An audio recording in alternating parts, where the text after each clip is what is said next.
Hello friends, जैसा मैंने अपने पिछले वीडियो में कहा था, आज हम इस वीडियो के माध्यम से विवाहित महिलाओं के कुछ खास अधिकारों के बारे में जानेंगे। तो चलिए स्टार्ट करते हैं। मैं advocate Meenu Sinha law ethics में एक बार आपका फिर से स्वागत करती हूँ। विवाहित महिलाओं के अधिकारों में सबसे पहले मैट्रिमोनियल होम में रहने का अधिकार आता है, यानी ससुराल में रहने का अधिकार है। विवाहित महिला को उसके ससुराल में रहने का पूरा हक होता है, चाहे उसका पति जीवित हो या ना हो। तलाक की स्थिति में भी जब तक महिला को दूसरा कोई स्थान न मिल जाए, दूसरा कोई उचित स्थान रहने के लिए न मिल जाए, तब तक वह अपने ससुराल में रह सकती है। दूसरा है भरण पोषण का अधिकार। कोई महिला जो अपना भरण पोषण करने में असमर्थ है, अपना मेंटेनेंस करने में असमर्थ है, अगर उसका पति उसको मेंटेन नहीं करता है या उसका भरण पोषण नहीं करता है, तो ऐसी स्थिति में वह महिला सीआरपीसी के सेक्शन 125 में अपने भरण पोषण के लिए केस फाइल कर सकती है। तीसरा है बच्चों की कस्टडी। किसी भी महिला को उसके बच्चों की कस्टडी का अधिकार होता है। वह अपने बच्चों की कस्टडी के लिए मांग कर सकती है, खासकर जब बच्चा उसका 5 साल से छोटा हो।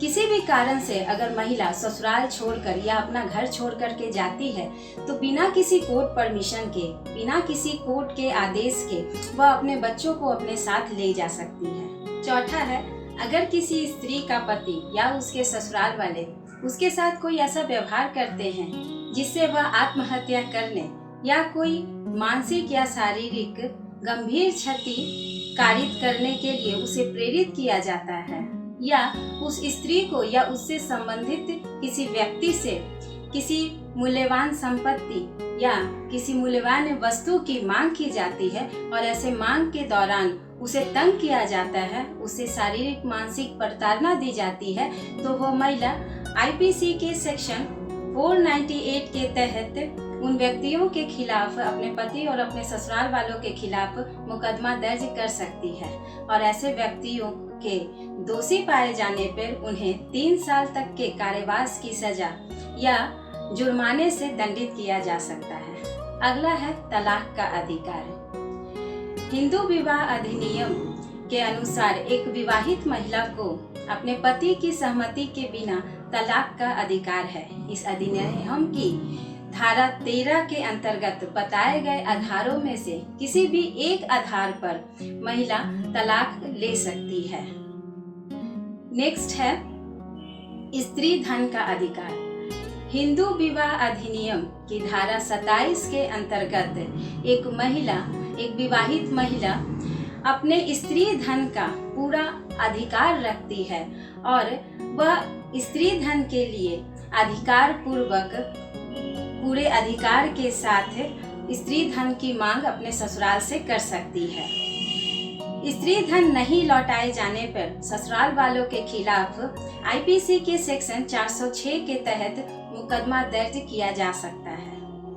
अगला है डोमेस्टिक वायलेंस एक्ट। घरेलू हिंसा से महिलाओं का संरक्षण अधिनियम 2005।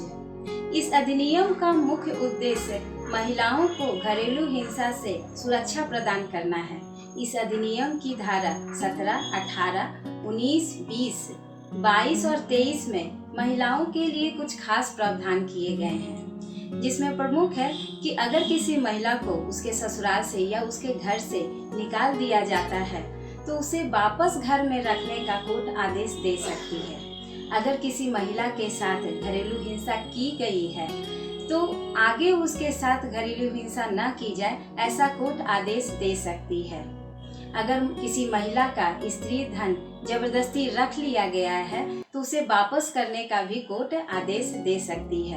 अगर किसी महिला के साथ घरेलू हिंसा की गई है, तो इस अधिनियम के तहत मुआवजे का भी प्रावधान है। इस अधिनियम के तहत महिला के लिए उसके कपड़ा, उसके भोजन, चिकित्सा के खर्च के लिए भी धनराशि प्राप्त कराई जा सकती है। नेक्स्ट है मैटरनिटी लीव का अधिकार। कॉन्स्टिट्यूशन के अनुच्छेद यानी संविधान के अनुच्छेद 42 के अनुसार महिला को मैटरनिटी लीव का अधिकार होता है। महिला चाहे सरकारी नौकरी में कार्य कर रही हो या किसी प्राइवेट संस्थान में कार्य कर रही हो, उसे 12 हफ्तों का मैटरनिटी लीव दिया जाता है, जिसे वह अपने सब सुविधा के अनुसार ले सकती है और इस दौरान उसे सैलरी भी दी जाएगी। इसके अलावा एक महिला अपने पूरे नौकरी के दौरान जब तक उसके बच्चे 18 वर्ष के नहीं हो जाते हैं, अपने बच्चों के लिए 2 वर्ष तक की छुट्टी ले सकती है और इस दौरान उसे सैलरी भी दी जाएगी। इन छुट्टियों के दौरान महिला को आरोप लगाकर नौकरी से नहीं निकाला जा सकता है। अगर कोई एम्प्लॉयर किसी महिला को ये बेनिफिट नहीं देते हैं तो शिकायत करने पर उस एम्प्लॉयर को 1 वर्ष तक की कारावास का सजा भी हो सकती है। तो फ्रेंड्स, ये थे विवाहित महिलाओं के कुछ विशेष अधिकार। आशा करती हूँ कि मेरा आज का आपको ये वीडियो अच्छा लगा होगा। तो जल्द से जल्द लाइक, शेयर एंड सब्सक्राइब कीजिए। फ्रेंड्स, सतर्क रहें, सुरक्षित रहें। अपने कानून को, खासकर अपने देश के कानून को जरूर जानें। ऐसे ही कानून की जानकारियों के लिए देखते रहें लॉ एथिक्स। तब तक के लिए take care and bye bye.